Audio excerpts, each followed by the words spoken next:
Have you ever wondered how Zeus became the king of the gods? It wasn't a peaceful inheritance, I can tell you that. It was a war that shook the very foundations of the cosmos. This is the story of the Titanomachy, the epic clash between gods and titans. Our story begins with the tyrant king Cronus. Terrified of a prophecy that one of his children would overthrow him, he swallowed each one as they were born. But his wife, Rhea, couldn't bear it any longer. When her youngest Zeus was born, she hid him away on the island of Crete and tricked Cronus into swallowing a stone instead. Hidden from his father's paranoid gaze, Zeus grew into a powerful and magnificent god. When the time was right, he returned, not as a son seeking reunion, but as a liberator. He confronted Cronus and, through a clever trick, forced his father to regurgitate his siblings. One by one out they came, Hestia, Demeter, Hera, Hades, and Poseidon, no longer helpless infants, but fully grown radiant gods ready for a fight. And a fight they got. The newly freed gods, who would become known as the Olympians, declared war on Cronus and his brethren, the Titans, for control of the universe.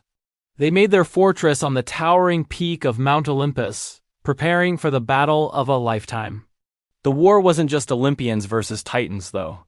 Alliances were formed. The wise Titan Oceanus and his daughter Styx, along with her own children Zeal, Might, and Victory chose to side with Zeus, sensing a change in the cosmic winds. The struggle was brutal and seemingly endless. The Titans were formidable, ancient beings of immense power and strength. For 10 long years, the war raged across the cosmos, with neither side gaining a decisive advantage. The very earth trembled with the force of their blows. It seemed like a perpetual stalemate. But Zeus had an ace up his sleeve, or rather deep within the earth. He remembered the forgotten children of Uranus and Gaia, the Cyclopes, master craftsmen with a single, blazing eye, and the Hecatonchires, giants with 100 arms and 50 heads.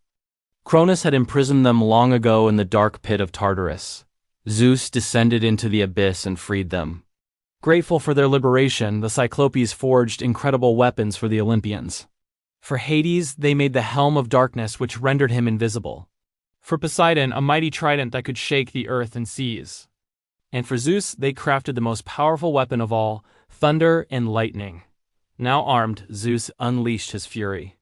But even this wasn't enough to break the Titans. So he called upon his other allies, the 100-armed Hecatonchires. These colossal beings, like walking mountains, surged from the depths of the earth and joined the fray. The sight was terrifying. They tore entire mountaintops from their foundations and hurled them at the approaching Titans. A storm of 100 rocks flew through the air with every volley, crashing down with cataclysmic force. The sky itself became a weapon. Zeus, from the heights of Olympus, hurled his thunderbolts one after another. Blinding flashes of lightning seared the battlefield, followed by deafening peals of thunder that echoed through creation. Fire engulfed the land, the seas boiled and hissed, and a thick, choking smoke filled the air, obscuring everything in a foul-smelling haze. The universe groaned under the strain of this ultimate conflict. Faced with the combined might of the Olympians, the lightning of Zeus, and the unstoppable 100-armed fury of the Hecatonchires, the mighty Titans finally began to falter. Their ancient strength was broken. Their will was crushed. They were defeated. The victorious Olympians didn't show much mercy. They bound the defeated Titans in unbreakable chains and cast them down into Tartarus, the same gloomy, eternal darkness where they had once imprisoned their own brothers. And at the massive, indestructible bronze gates of Tartarus, the Hecatonchires themselves stood guard, ensuring that the once mighty Titans would never again threaten the reign of the gods. The age of the Titans was over.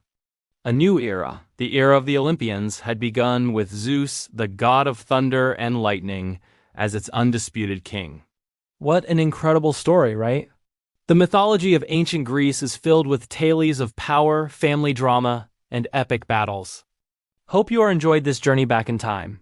Thanks for watching, and we'll see you in the next one.